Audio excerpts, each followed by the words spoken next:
Ayrim haydovchilarimiz uchun yomon xabarimiz bor. 1-aprel, ya'ni bugundan boshlab yo'llardagi radarlar orqali aniqlangan huquqbuzarliklar uchun ham haydovchilarga jarima ballarini hisoblash boshlandi.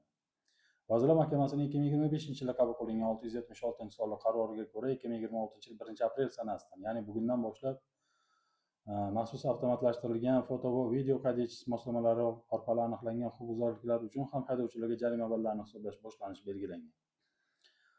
Umuman olganda jarima ballarini hisoblash 2025-yilda yo'lga qo'yilgan amaliyot edi, biroq hozirgi kunga qadar unchalik sezilmayotgandi, chunki jarima ballarini hisoblashda faqatgina GAI xodimlari tomonidan rasmiylashtirilgan ma'muriy bayonnomalarga qaralayotgan edi. Ana endi bugundan boshlab nafaqat ana shu ma'muriy bayonnomalarga, balki jarima ballarini hisoblashda ana shu yo'llardagi radarlar orqali aniqlangan huquqbuzarliklarga ham qariladigan bo'ldi. Bu jarima ball deganimiz 1-2 marta huquqbuzarlik sodir qilganda sezilmasligi mumkin, lekin ana shu jarima ballarining yig'indisi chegaradan oshadigan bo'lsa, buni huquqiy oqibatini ko'pchilik shopirlarning o'zi juda yaxshi biladi.